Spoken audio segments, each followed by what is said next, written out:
guys, and welcome back to my channel. So today's video is going to be a Q&A. I'm sort of just hanging out at home today, and I decided to just do this Q&A video. I'm doing it, just sort of impromptu. I'm not wearing any makeup or anything like that, but I asked you guys to send me in some questions to my Instagram, which I will leave down below here. If you aren't already following me, please do. So today I'm just going to be answering some of your questions as well as announcing the giveaway winner. I did a giveaway maybe, I think, beginning of the month, sort of in conjunction with me reaching a subscriber milestone, as well as in conjunction with my birthday and the holiday season. So yeah, I'm going to be announcing the winner today, as well as answering some of your question that you guys sent in to me. The first question I want to answer was asked of me by two different people, and that was sort of like a mini, like what fits inside of the Louis Vuitton St Cloud GM. This is the vintage one. They have since re-released this bag and redesigned it so that it's a bit shorter, and me personally, I don't prefer the lines on the new one. I like the old one. You guys may know that this is my birthday bag, so I'm going to be carrying it on my birthday. The date code inside of it says December 1990, and that is my birthday. So they asked me to do a quick what fits inside of here, and I just want to make sure you guys know I bought this in July, so I've had it for almost 6 months now, and this is the GM size, so the very largest of the St. Clouds. They make a PM and an MM. A quick way to know when you are shopping for this bag is that the GM will have 3 LVs going across, whereas the MM and the PM only have 2. I much prefer the GM. I think the GM was the perfect size for me because it is going to fit all of the things that I'm going to show you in a second. This is my 6-key holder, the Chanel in the deerskin leather. That fits inside of here perfectly. I'll leave the measurements to this bag down below. This is what the inside of the bag looks like, and I have a zipper pocket here as well as a pocket in the back. It snaps open and closed, and I'm just going to put my 6-key right in there. It's going to fit in perfectly, and then I will take my mini pochette, which I keep inside of here, like a lip gloss, and what else do I have in here? Lip gloss, mirror, headphones, Advil, umbrella bag. I have my my purse holder, and just a number of other random things. I'm a very big advocate for this, for the Louis Vuitton mini pochette, since I think that it would take up more space for all of these things to be floating around inside of your bag than it is to contain them all together like this, and you're a lot more organized. So that goes in perfectly. And my wallet, which is the Louis Vuitton Rabat Clay that you guys know all about, I'm sure, goes in the zip pocket just because I like having easy access to it. So yes, I just put it here in the zipped pocket like that.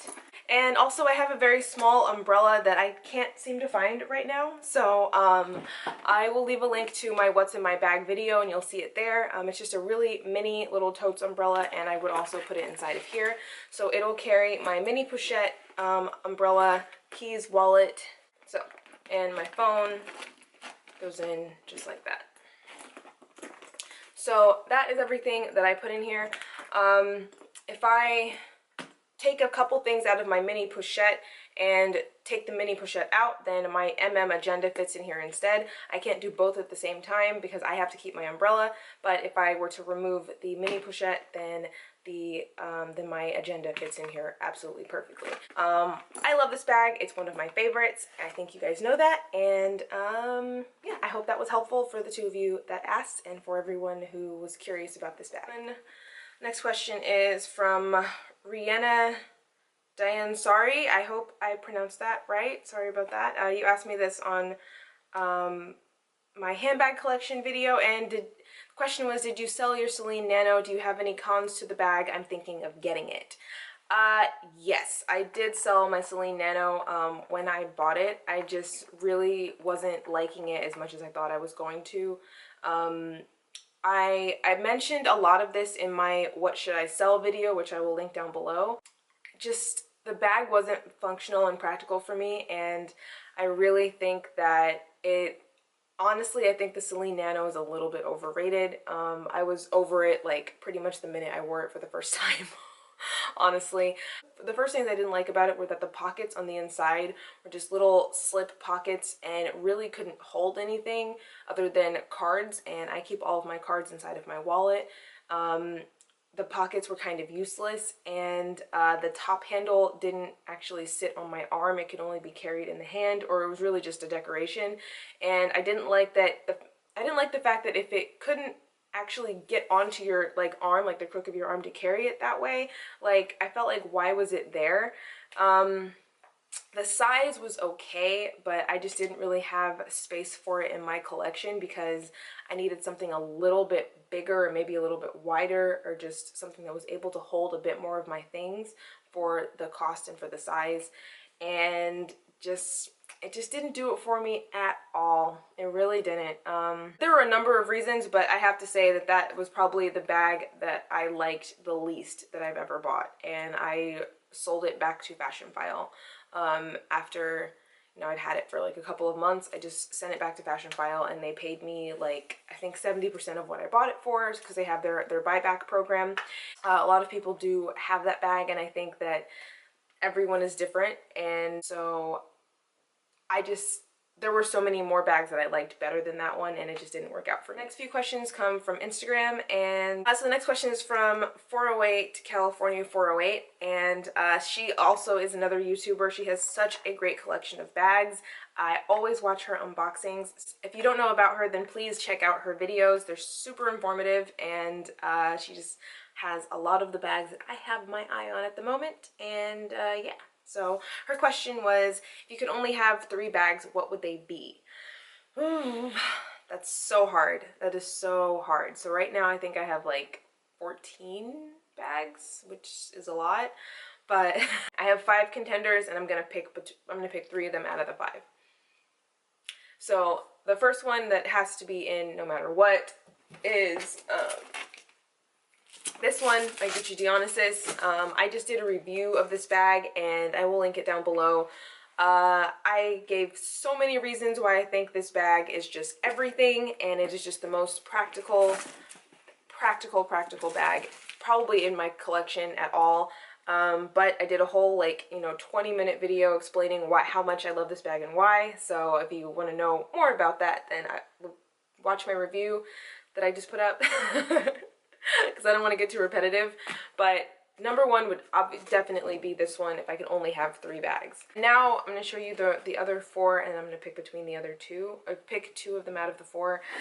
There's my my Givenchy Antigona shopper, which is the same style as the Neverfull, which has just come back from repair. And this one I absolutely love. I think it's great for traveling, and it's just a giant tote, and I think having a big giant tote bag is just really important for a collection. There's also my Tom Ford Mini Jennifer, which I absolutely love just because of how versatile it is. It looks like a tiny little mini nothing bag, and I'm not a dinky bag kind of person. Like, I carry a lot of stuff with me, and the fact that it rains here in Miami means that I need to have an umbrella all the time. So the fact that this unzips here and expands and gives me more like interior cabin capacity is just a game changer, and I think this bag is incredible. So that's one.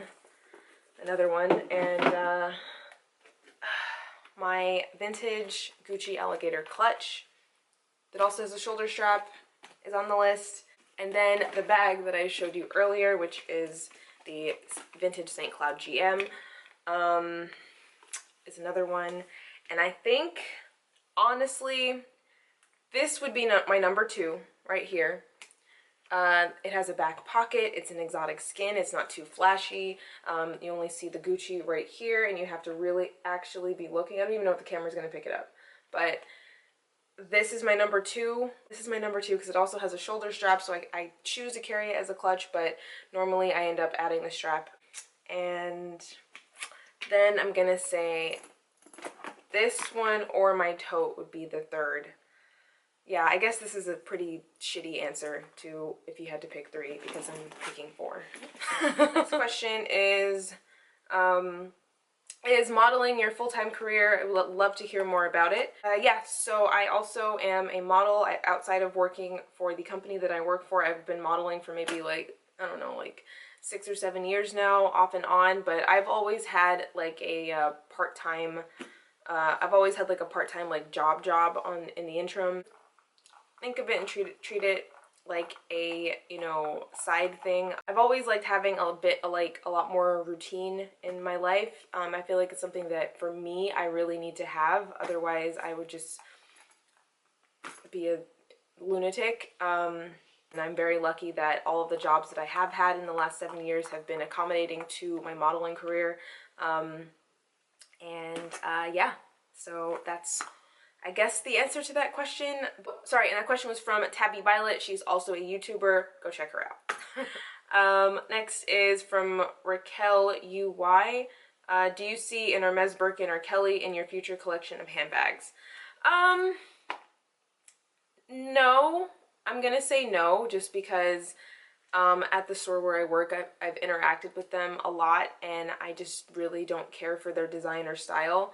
I mean, maybe one day, I mean, maybe like it would be cool to like get one from like my 30th birthday, like get a Birkin, but more than likely, like, no. Especially now in my collection, I don't have a classic Chanel, and that's something that I am looking into adding to my collection in the coming year.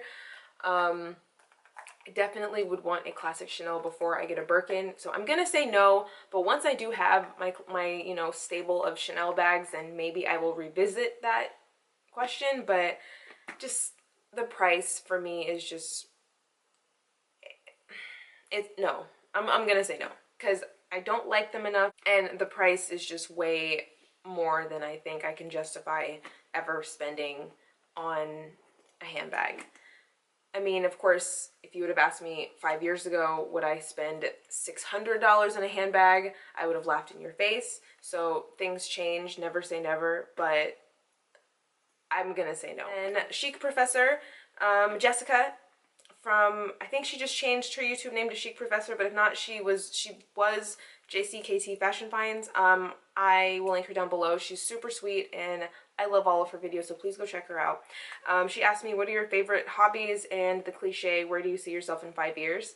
My favorite hobby, I'm gonna say this. I'm gonna say YouTube and shopping and fashion, and as vapid and shallow as that sounds, that's what I've always loved to do. I've always loved shopping, and even when I was completely like a broke college student and a broke post-college student, shopping was one of my very favorite things. And getting the best deal and paying like $2 for a dress that should have been $200 has always been something that like I would go out of my way to pursue, and it's just been like a relaxing sort of like thing to go, like, I don't know.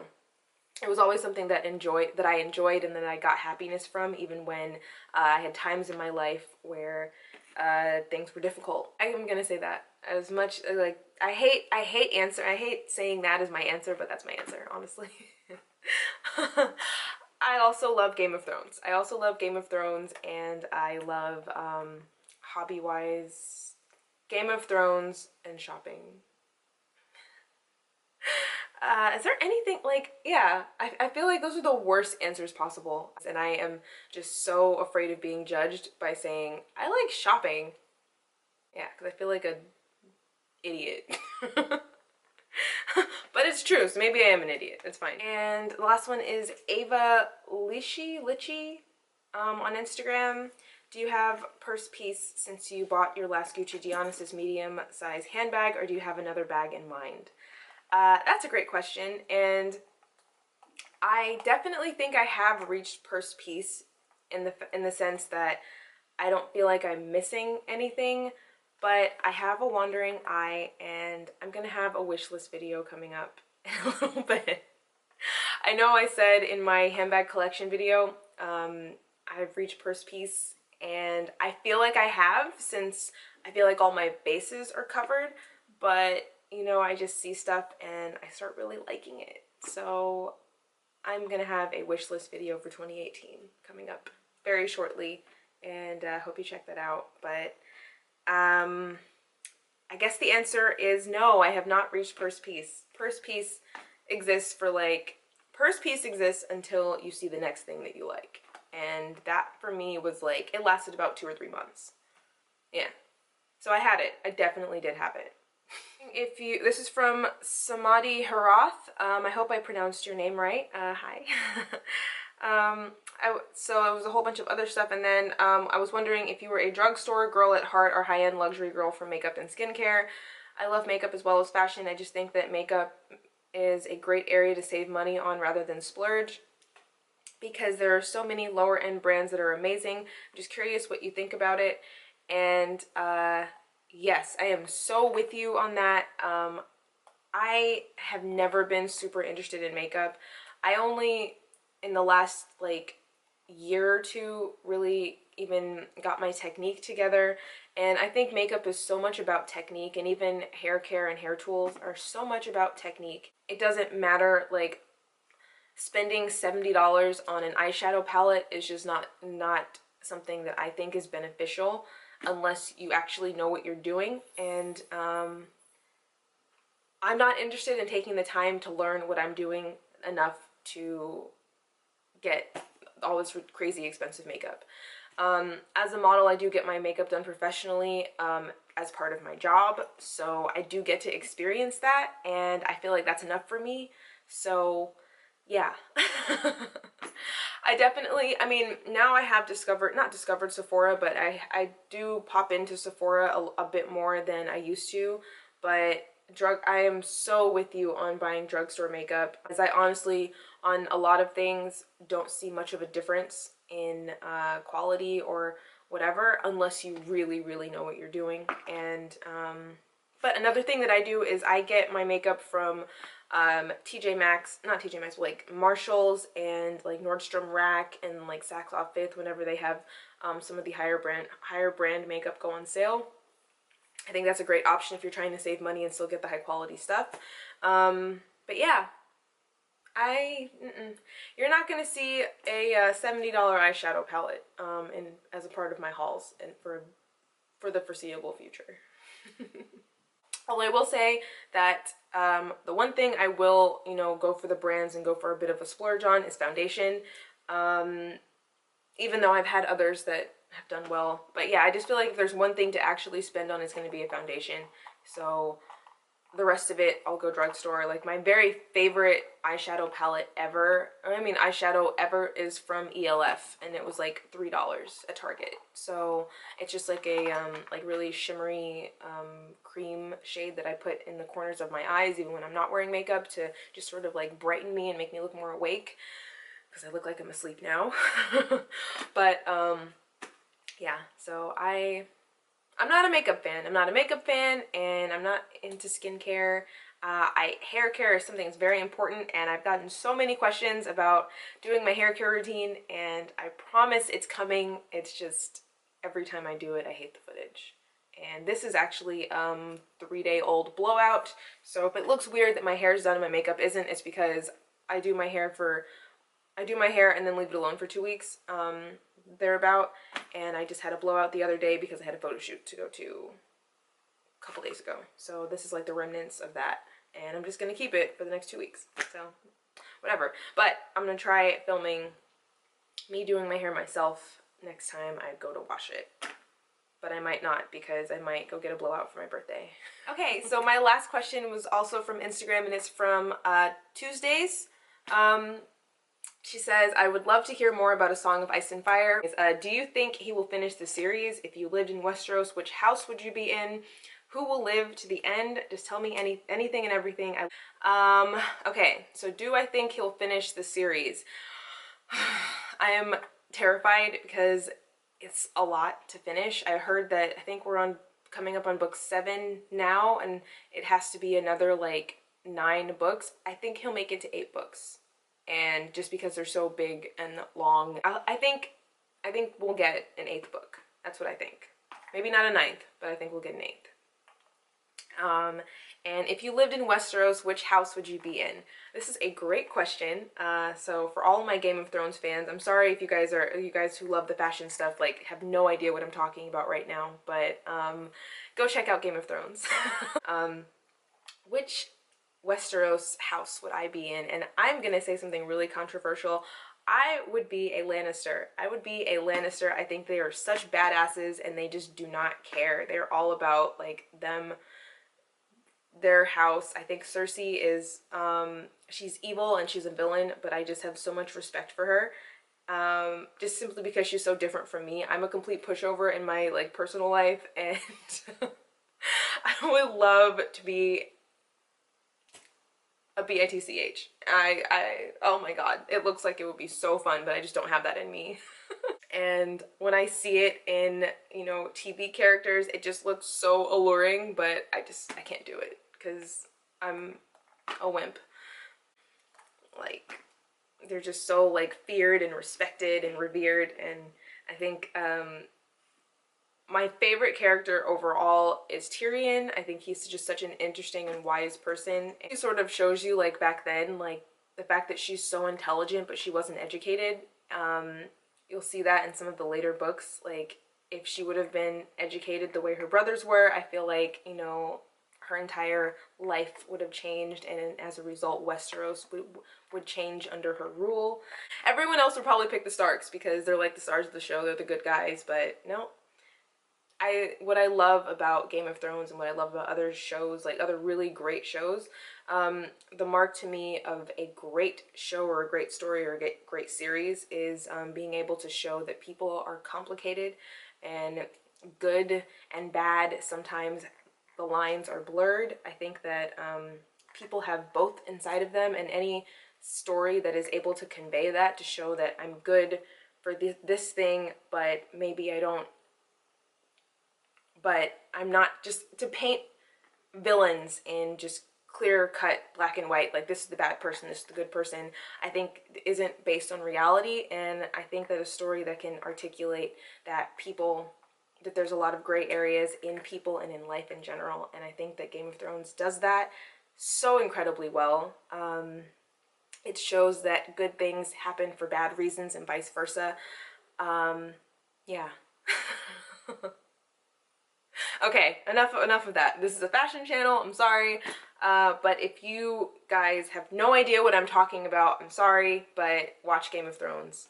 And once you eventually grow to love it, read the books. I could go on for days. But I won't.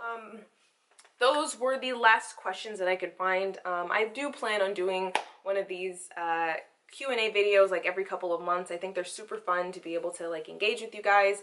So maybe I'll leave my email and my Instagram and everything down below if you have any questions that you want to ask me. And I will let you know next time I do a Q&A because this was so fun. But now for our giveaway winner. So I think it was my gift guide. I announced that I was doing the giveaway. It's for, you know, a confluence of events, and I think that I hit 10,000 subscribers, and it's the holiday season and my birthday's coming up, so I decided to do a giveaway in honor of all of those three things. In order to win this giveaway, you just had to follow my Instagram, subscribe to my channel, and leave me a comment of the best and worst gifts that you've ever given. And if you guys have been with my channel for a while, then you know how much I love this one thing. It is the tassel, USB tassel charger for an iPhone. I just hang mine off of my mini pochette, but I can hang it off of a bag to actually use as a bag charm, or you can put it on a keychain. I absolutely love this thing. This thing saves me so many times when I'm carrying a very small bag and can't carry like my big massive huge massive 6-foot charger. You guys know I've ranted and raved about this little thing for over a year, I guess, ever since I've had it, and I decided to buy a second one for one of you all to win, and here it is right here. So the winner of the giveaway is Christina K. Christina K, you follow me on Instagram and you have won this. I will be contacting you shortly. I'm super happy that you are going to be receiving one of my very favorite things that I own. I totally recommend this thing, and it really has saved my butt a whole bunch of times when I was carrying a super tiny little small bag and couldn't fit my charger into it. So I hope you enjoy it. Anyways, thank you guys so much for watching. I will be doing another Q&A in a couple of months, I guess. And I hope you enjoyed this video. If you have any other questions for me, then just, leave me a comment down below. And I'm down there all the time. So, and as well as follow my Instagram and subscribe to my channel and give this video a thumbs up if you want to see more videos like this. So, I hope you guys enjoyed this one, and I'll see you guys next time. Bye!